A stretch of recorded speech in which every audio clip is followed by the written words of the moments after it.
All right. Hi again, Mr. Fortin here. Happy Wednesday. And we're going to go into section 7.3 today. We got a few diagrams for you guys to put into your notes. And what this lesson is about arcs, okay? So I know we've been talking a bit about circles. I got circle M right here. Remember, circles are the collection, the whole set of points that are equidistant from a fixed point of a particular radius, right? That's sort of the definition of circle. So sometimes we only want to talk about part of the circle. So this is definitely a relevant part called an arc. So in the past, you've probably studied circumference a little bit. I know we haven't defined that at all, but we can kind of think of a circle. You can refer to the outside of it as its whole circumference, right? Whole circumference, okay? If I have a point on the actual circle itself, let's say it's point A, I go all the way around that circle. All those points together would make up the whole circumference of the circle. So what we're going to study today is arcs, which is really just part of the circle, one continuous part of the circle. So there it is. There are your three diagrams. We're going to talk about these words in a second. Section 7.3, everything you need to know about arcs, starting right now. I don't need to walk around in circles, walk around in circles, walk around in circles, walk around in. All right, and if I haven't said it yet, hopefully you guys are having a wonderful day today. I'm just going to go through this lesson. You got some problems in the textbook, just the classroom exercises from section 7.3. But let's figure out what this all is before you attempt those classroom exercises. Hopefully it only takes 10-15 minutes. You got a couple proofs there towards the end, but they're really only like 3-step proofs. And it's just identifying things before that classroom exercises. All right, take some deep breaths. Let's put these down in our notes, a little bit of examples here of some different types of arcs, because your arcs are going to come in three flavors for you here. Here we have a minor arc on the left side of the screen right here. What's significant about it? Why is it minor, for instance? Here we have a major arc. Okay, here we have a major arc. What might be significant about it? And then here we have a semicircle. I think it's going to be easy for us to tell what a semicircle is because you guys have probably dealt with them before, right? It's just kind of like half of a circle. But how can we define that? Like using some more of the vocabulary words that we've talked about recently. We begin with minor arc. What makes a minor arc significant? Well, I got some minor arcs here. There, I got a minor arc here. I got a major arc on the other side here. We'll look at this diagram a little bit later. Okay, minor arc is going to be, well, it's going to be less than a semicircle. Okay, we could start by defining it there.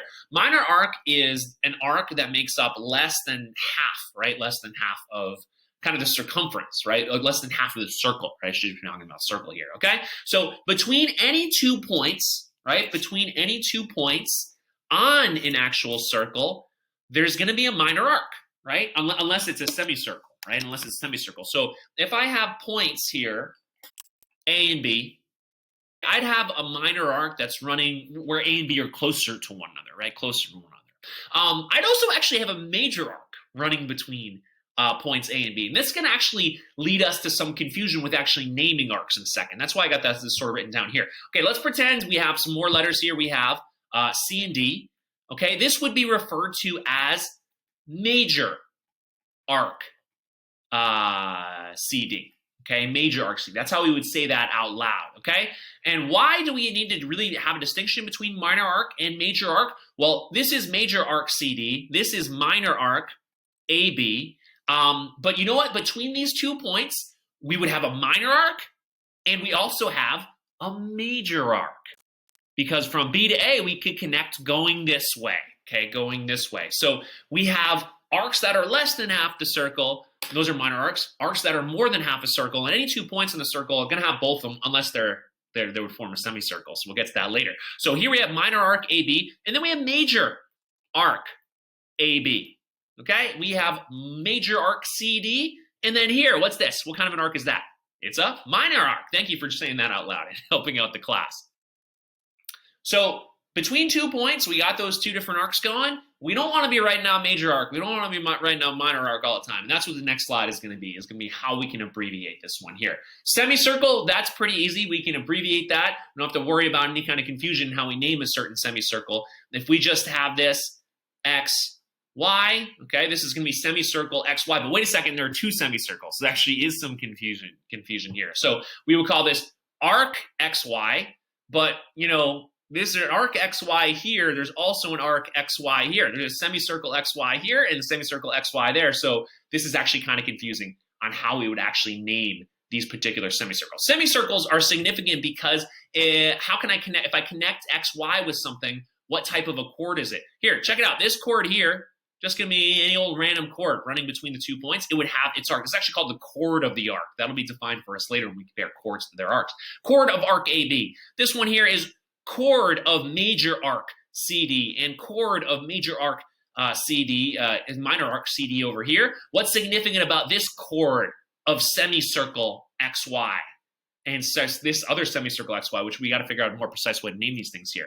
This is going to be a diameter, okay? So running through a diameter through a circle, right? It would pass through the center. Approximately on one half, it would split the circle in two, right? 2 semicircles here, okay?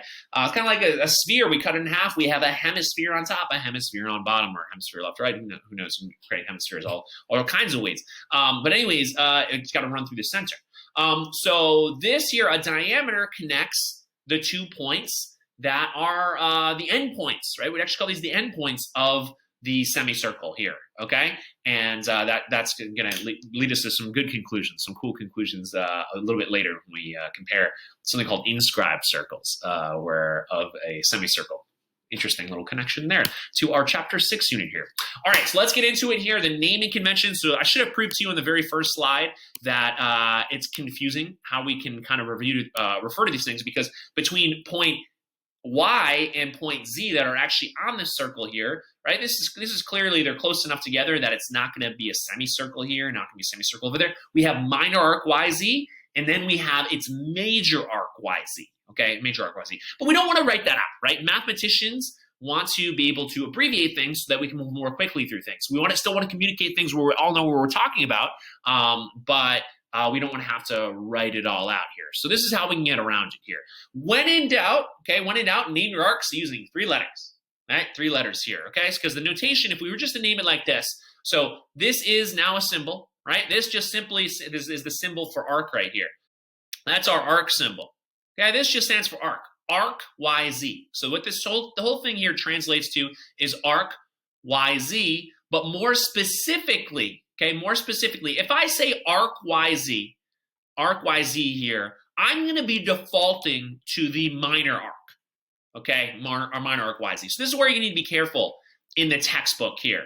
This is arc YZ, and you say, well, I got an arc YZ there. I also got an arc YZ there. No, this notation is going to communicate to us it's talking about the minor arc. Minor arc YZ, right? Minor arc YZ, minor arc YZ. So how do I talk about the major arc YZ? Well, the easiest way to avoid that ambiguity, right, of what you're talking about, minor arc YZ versus just saying arc YZ here, is it defaults to minor arc. Well, just give it another letter, okay? So what I could have done on this one is, even though it's a minor arc, we default to minor arc YZ right here. I could have given this another letter here. I could have given this named another point, right? And to avoid all confusion is I could just refer to this as arc YBZ. And that's totally fine too. You can name an arc through 2 points, it's going to default to the minor arc, or you just name it by 3 points, and you'll know exactly which ones we'll be talking about here. Of course, these are going to be the endpoints of the arcs at the ends, and this is a point in between, like in between on the arc itself, not in between in terms of collinearity. So this is sort of it here, right? This is going to be a major arc, right? We could say major arc YZ out loud, but it's just easier to know exactly what arc we're talking about if we give it another point here, okay? So if if W were over here, I'd be talking about the minor arc YZ. If W were over here, arc YWZ refers to the major arc YZ here, okay? So this is major arc YZ. All right, let's keep going on here. What are some other things we can say about arcs here? Well, sometimes, right, if you studied circumference before, you have studied kind of how big, right? How big around a particular circle there is here. So we're not going to get to how big exactly arcs are today, but we are going to get to how we measure arcs, right? How we measure arcs. That's kind of interesting. So we're not actually talking about how big exactly, like how big this particular circle is today, right? What the circumference is today. We're not going to talk about that in terms of arcs because it's actually kind of complicated to figure out how long an arc is. We're going to talk about how they measure though. Okay, so that's where we're measuring an arc without saying how big necessarily it is here. Okay, because how big an arc is going to rely on a few things. And we're just going to look at one of the things here today, which is called its arc measurements, okay? The degree. So arcs are measured in degrees first and foremost. We can figure out how long an arc is. We'll get to that later in a future lesson. But the first and foremost, any particular arc, the thing you need to know about it is that it has a particular measurement. The degree measures of an arc is defined by the central angle it makes with a circle. Okay, central angle it makes with a circle. So here I have an arc right here in blue. Okay, arc in blue right here. And this arc measures 60 degrees. Okay, this is a minor arc. It measures 60 degrees. And that's kind of interesting. Well, first of all, actually, one thing to remind you guys of here. How many degrees are in a circle? How many degrees are in a circle? We haven't really talked about that yet. So maybe we should talk about this. This example right here. This is a semicircle. A semicircle measures 180 degrees. Okay, semicircle measures 180 degrees. Why? Well, a semicircle. Okay, if I were actually to draw this diameter in here, and I'm going to do that right now. And I've drawn a diagram into my circle right here. My question for you is, I got point C right there and point A over here. I got angle AMC as something called a central angle, okay? What type of an angle is angle AMC? This is one we always forget about, the type of angle here. It's a straight angle, okay? It's a straight angle here. So angle AMC, right, measures 180 degrees, okay? For my central angle here, measures 180 degrees. I could say this arc, the arc of any semicircle is 180 degrees, right? The whole semicircle itself is 180 degrees, right? From diameter endpoint to the other diameter endpoint, the beginning of the arc to the end of the arc here. So how many degrees are in a circle, right? You guys should know this in the past, just, there are this many degrees in the circle. It's something that we should all know, right? Coming out of geometry for sure. How many degrees are there in a circle? Well, there are 360 degrees. Where did that come from? You're picking it up today in that a semicircle is 180 degrees because this is the central angle. Central angle of a diameter, right? Diameter there, the center is the vertex here, would be 180 degrees. Other side of that diameter, this other central angle down here, another 180 degrees. So what does it all add up to? 360 degrees in a circle. Okay, 360 degrees in a circle. So we've finally really gotten there today of figuring out like how we can think of angles that are potentially larger than 180 degrees. Within a circle, if I rotate, right, further beyond here, right, further beyond here, I can get beyond 180 degrees, can I? Can't this be like 200 degrees? Can't this be like 270 degrees? Can't this be like if I start here and rotate? So anyways, central angle is very important for some future things that you'll look into in terms of how many times we go around a circle, how angles accumulate and whatnot here, okay? But we're looking at this in different ways here. All right, so we have a 60-degree central angle right here. That's not a very big minor arc. It's a 300-degree major arc. We can figure that out if I have a 60-degree central angle. Look, we have a 300-degree angle over here. Oh, interesting. We can have angles within circles larger than 180 degrees. All right, so that's kind of neat here. And whatnot, okay? Always adds up to 360 degrees within a circle here, okay?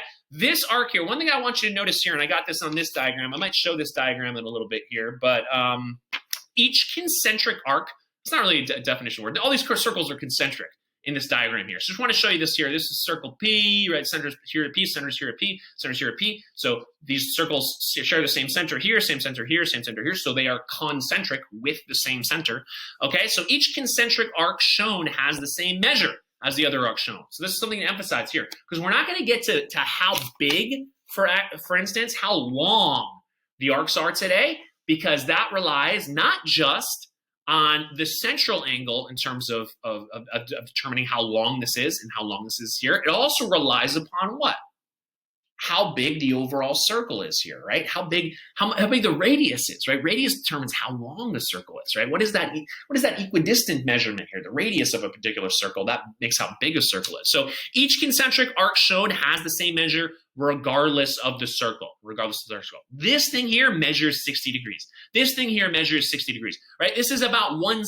Right? This angle is about 1/6 of the whole circle itself. Is exactly 1/6 actually, right? Because 60 degrees is 1/6 of 360, okay? This is half the circle here. This central angle is a straight angle, measures 180 degrees. So this semicircle measures 180 degrees. This semicircle down here measures 180 degrees because that central angle is a straight angle here.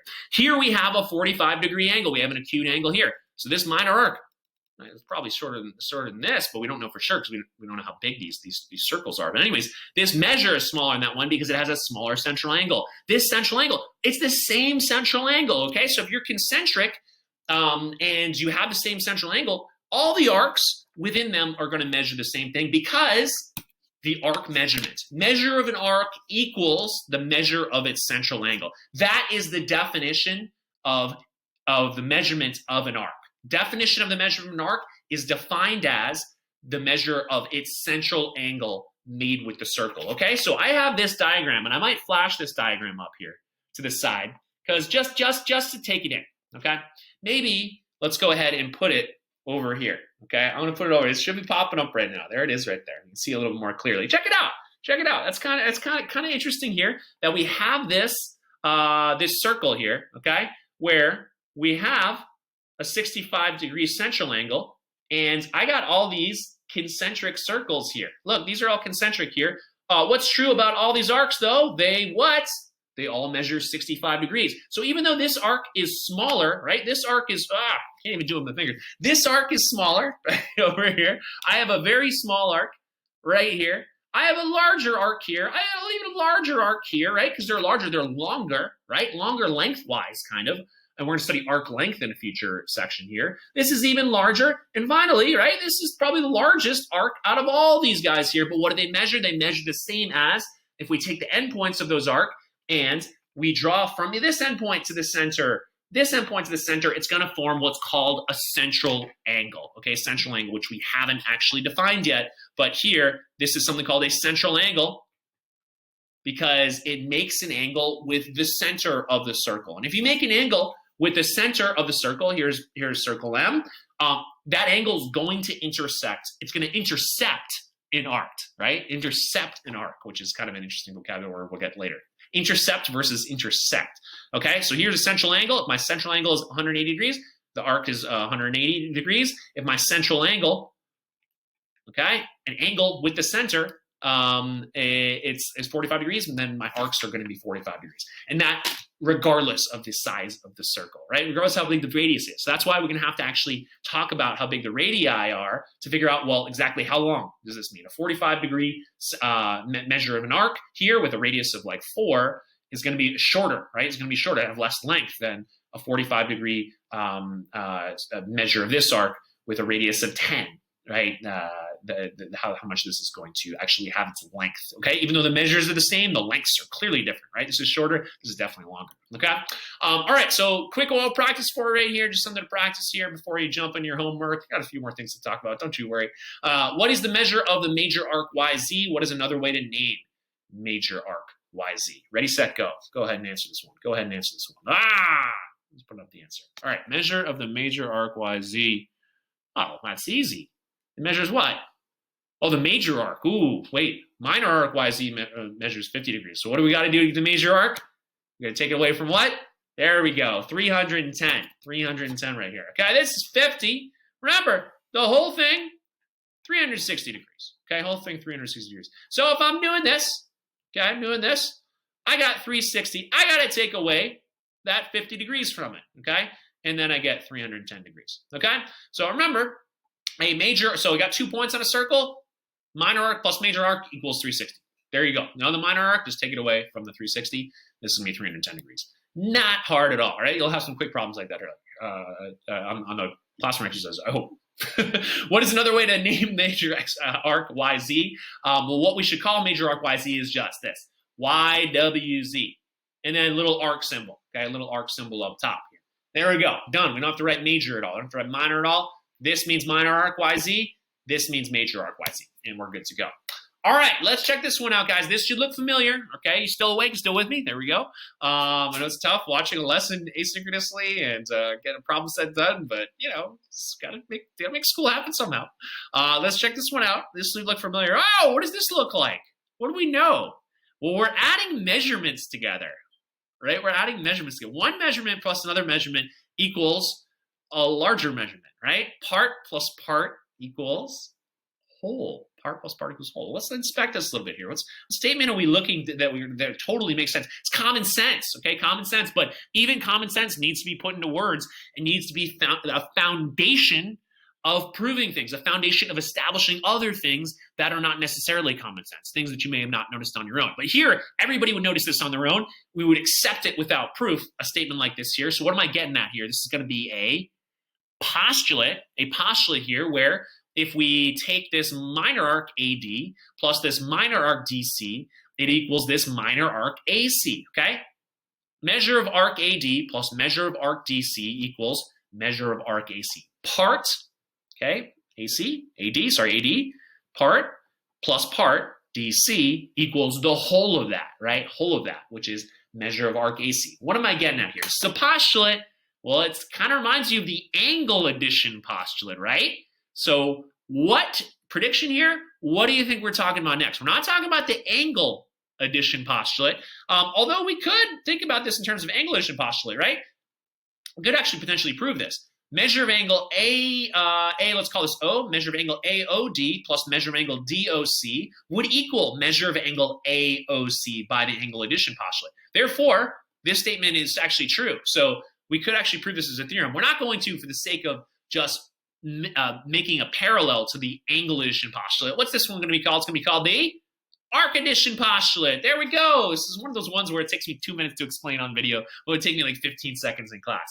Arc addition postulate. There we go. The measure of an arc formed by two adjacent non-overlapping arcs. Whoa, a lot of words here. Okay, so anyways, again, they're trying to lay out this situation for us as it needs to appear in order to use it here. So we're allowed to do this part plus whole calculation, which is common sense here, as long as those two parts are right next to each other, right next to each other. That's kind of what adjacent means, is right next to each other, okay? Right next to each other, but not overlapping, okay? They're not going to define for you what adjacent arcs are, okay? There are enough definitions in the book, so let's just take this one. We understand what adjacent arcs are. They're right next to one another. The one clarification they want to make in the arc addition postulate is that they're right next to each other, but they're not overlapping. They only share an endpoint, okay? So they're kind of overlapping an endpoint here, okay? So if we have AD, okay, if we have DC, it's okay if they overlap just at the endpoint here, D, the endpoint of the arc. We can add that, right? That measurement plus this measurement is going to equal the whole measurement. We can actually prove that using the central angles here, okay? Check someone out here. Measure of minor arc AB plus minor arc BC equals, we got to use 3 letters here because the whole is a major arc. Whole is a major arc ABC. Major arc ABC, we can even add major arcs to minor arcs here. Major arc ABC plus minor arc CD equals definitely major arc ABD, right? ABD right here, okay? So part plus part equals whole. Not the angle addition postulate time, not the segment addition postulate. We got another part plus whole equals whole relationship here called the arc addition postulate. The measure of an arc formed by two adjacent non-overlapping arcs is the sum, right? Sum, because for addition there, addition postulate, of the measures of those two arcs. So write it down, and then we'll move on. And you're definitely going to use that in your classroom exercises today when you do turn those in a little bit later, because you got some proofs to make. Right? Arc addition postulate. I think you're going to use it in the classroom exercise. Don't quote me on it, okay? 5 more seconds to write it out, then we'll move on to the next slide. All right, ready to move on? Okay, pause it if you're not, but let's go ahead and move on here. All right, definition, congruent arcs, okay? So we've talked about a bit angle measurements here. And if I go back to my diagram that I have here, these arcs, right? These arcs that I have here, even though they have the same measure, right? They're concentric, right? Concentric circles have the same central angle, okay? As long as I have the same central angle, I would have the same measurement, okay? I would have the same measurement here. But are those arcs here, these arcs that I see here, are these arcs congruent? Okay, these arcs congruent. They have the same measurement. The measurements equal each other, but are the arcs actually congruent? No, congruent means exactly the same size, same shape. These are kind of like the same shape, but they're not the same size. Definitely not, right? Definitely not. This guy out here on the outside, because this circle has it's just a larger size, it has a larger radius. This here is definitely larger than like this guy, right, on the inside. This arc is very small. This arc's rather big. So the idea of getting a congruent arc defined for us is they should be exactly the same. We're going to define congruencies the same way here, not in terms of measurement like we would do for an angle, because remember, angles just go infinitely, so we don't have to worry about size. We just need to worry about how it measures. Here we need to, congruent arcs, we need to worry about how it measures and the size itself. What determines size in a circle? Well, it's going to be the radius here. It's going to be the radius here. So congruent arcs are arcs in the same circle or congruent circles that have equal measures, right? Have equal measures. So here we have this here. This is the same circle over here for these two arcs. By definition, measure of minor arc AB has got to equal measure of minor arc CD here because they have congruent central angles, right? The same circle. So congruent arcs are arcs in the same circle, congruent circles that have equal measures. This measures 80, this measures 80, it's in the same circle, boom. That arc's congruent to that arc here. This arc here is also congruent to this arc here because they're in congruent circles. Look at this. If PD equals QF, that means the radii in both circles are congruent. So that means that fits the definition of congruent circles. So congruent circles here, they have the same measurements. They're going to be congruent arcs here, okay? So congruent arcs are arcs in the same circle or congruent circles that have equal measures. A theorem that follows for this, put this one in your notes too in addition to the definition. Theorem, in the same circle or congruent circles, two minor arcs are congruent if and only if their central angles are congruent, okay? And that's a required theorem here, okay? So congruent arcs are arcs in the same circle or congruent circle that have equal measures, okay? Yeah, in the same circle or in congruent circles, two minor arcs are congruent if and only if their central angles are congruent. So notice here, they don't actually mention the central angle at all in the actual definition. They're just saying in the same circle or congruent circles, if they have equal measures. Well, where does the measure of an arc come from? Well, it comes from the central angle, okay? So this is a very easy proof right here. This is like a one-step proof, two-step proof. You have to prove it into the classroom exercises tonight. But yeah, right? Congruent arcs. So these arcs are congruent by definition because they have equal measures, right? Have equal measures right here. But how do we prove this as a theorem? That, well, if we have a congruent central angle, right? Well, we can have through definition of arc measure. Okay, definition of measure of an arc, right? So say if we do this, if we have measure of angle CPD equals measure of angle EQF, therefore, we conclude the definition of measure of an arc that measure of arc CD, okay, got to be equal to measure of arc EF, okay, because their central angles are the same. So what this is a time-saving proof for us here, saying in the same circle, congruent circles, two minor arcs are congruent if and only if their central angles are congruent, okay? Central angles are congruent. So the theorem is written with the perspective of if we know we have congruent circles and the central angles are the same, then we would know that these would have to be the same, okay? So let's say we have different angles. So what if this is the angle we're talking about here? Here and here, okay? These are congruent circles.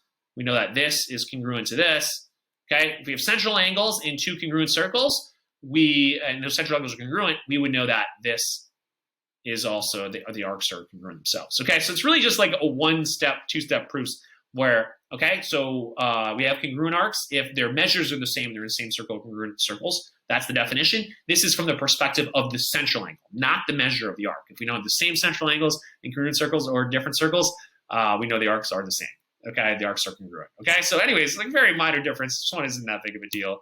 Probably more painful for your brain than it's really worth here. All right, check this one out here. This one is not on your problem set, but it is a classroom exercise. Have you skip it using the letters shown in the diagram. Name two central angles, a semicircle, two minor arcs, two major arcs. Ready, set, go. What is love? Baby, don't hurt me. Don't hurt me no more. Baby, don't hurt me. Don't hurt me. Too bad here. No more. Doing it? You got this. You definitely got this. What is love?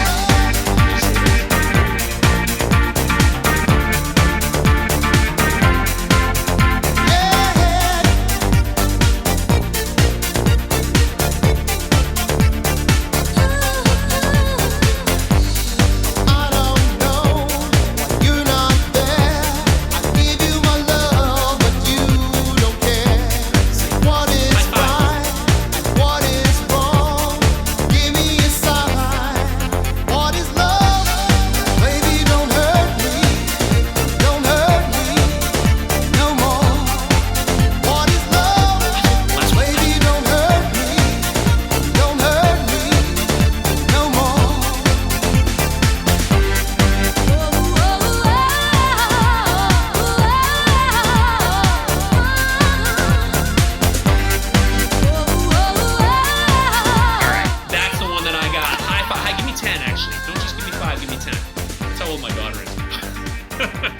Give me 10. She learned at daycare. She loved it.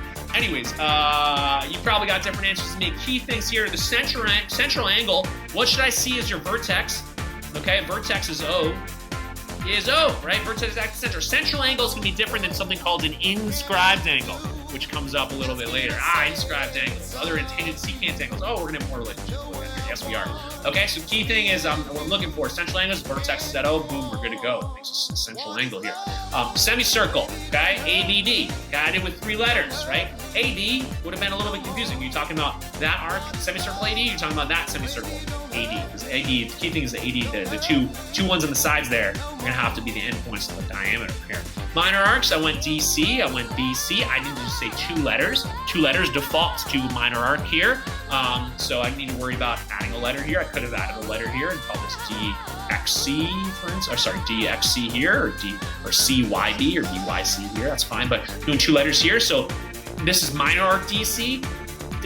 Of course, DC has a major arc here, right? Major arc DC is right here, but I'm just going to call it arc DAC. And then there's just no ambiguity. I start at D, I'm going to go towards A, and then go all the way into that arc at C. That's my arc right there. BDC, same deal. Not BC, minor arc BC, I'm going this way. BDC. Okay, so it doesn't matter. D's closer to C than it is B, that's fine, right? Just it's got to be any point that's in the direction we want to go on that arc towards the other end point here. And that is that. All right, hopefully this, I didn't actually time this one. I don't know how long this one was here, but hopefully you can knock out the classroom exercises today. So I would read the textbook too in case I butchered anything, in case you're kind of unclear about things. Send me a message though here. Read pages 301 to 303 and complete classroom exercises number 2 through 15. The last 2 are proofs, but I think they're really like only 3-step proofs, okay? So try to knock them out. Turn it in with your notes from today's lesson. There is no exit ticket today. Don't need to get on Desmos, so that's kind of nice. A little bit less screen time. Hopefully you can have your physical textbook and just knock those ones out, turn it in. So good luck on that homework, and then we'll just knock out the rest of the problem set for this on Thursday, asynchronous. Really just have homework and not a lesson tomorrow, right? This is normally what I would assign after doing this lesson in class today, okay? Problem set coming up Thursday asynchronously, and then we'll move on to some new stuff on Friday, which is, I don't even know what section 7.4 is. We'll get there, though. We'll get there. Have a great rest of your Wednesday, guys. Take care. Message me if you have any questions. Bye.